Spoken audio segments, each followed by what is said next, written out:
Miguel was always trying to return to the land of the living in some way and to become a musician.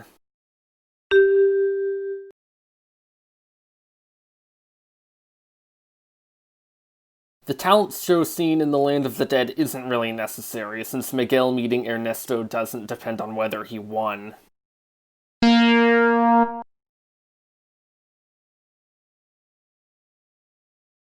There seems to be a theme of family is better than fans, but that doesn't really hold because Miguel never did anything comparable to what Ernesto did to Hector.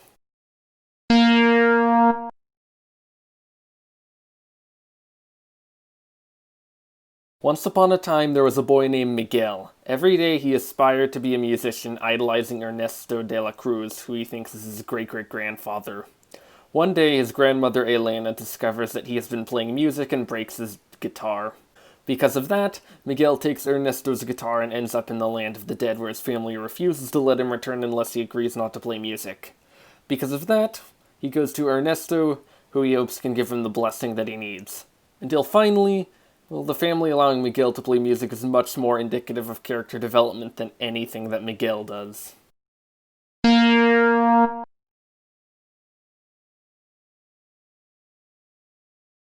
All of the major characters are necessary for the plot. Miguel, Ernesto, and Hector are necessary for obvious reasons, and Miguel's family is necessary for the scene where Ernesto is exposed as a fraud.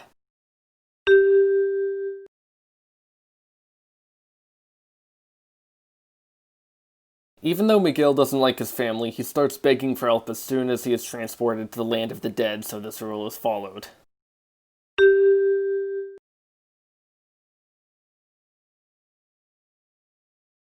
Miguel gets to play music and be with his family, including Hector. He didn't have to sacrifice anything to get these.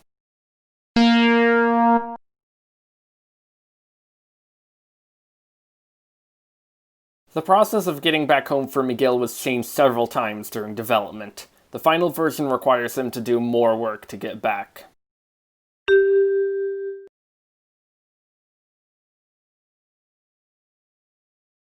It is highly unrealistic that the Rivera family would ban all music because Hector never came back, especially considering people who married into the family.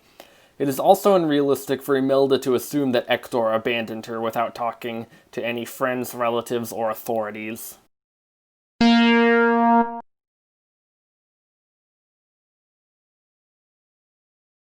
Lee Unkrich was inspired to make this after reading about Dia de los Muertos and wondering what it would be like to visit his dead relatives.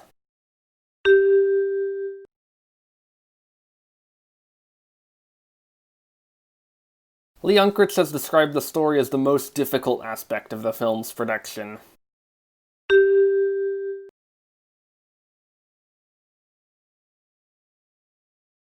The initial version of the film was set in the United States, as most of the production team was from there.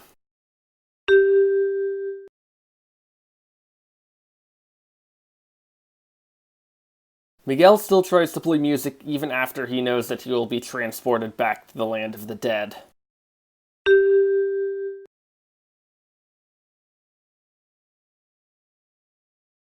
As I explained in Point 10, the inspiration for this film is entirely from Lee Unkrich's personal experiences.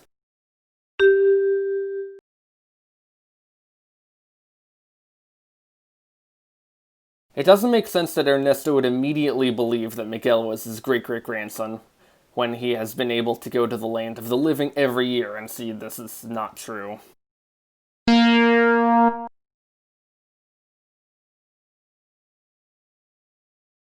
Right after Ernesto is killed for the second time and Miguel loses the photo, Hector tells Miguel that he should go on without him. It is then revealed that Coco still had a photo of Hector that no one else knew about.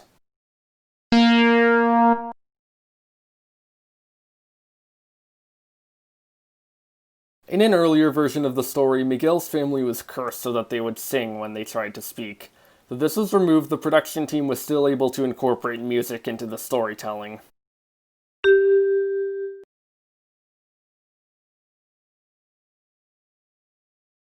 During the final battle with Ernesto, Miguel barely does anything while his family does most of the hard work. Then at the end, when Miguel plays the song to Coco, Miguel's parents encourage him despite having no idea what is happening.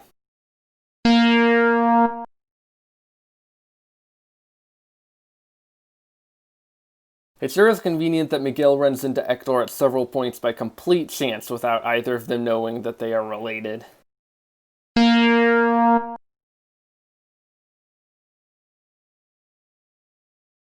One of the film's greatest strengths is that the story had to take place where it did, as this version of the afterlife is pretty much unique to Mexican culture. This contrasts with most films about non-Western cultures made by Western studios, in which the story could have been told just as easily in any culture.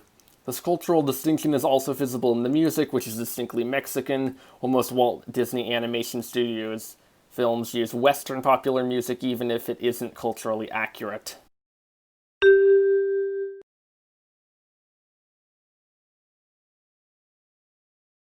As explained in point 9, the Rivera family's ban on music is unrealistically strict, making it impossible for a viewer to identify with them.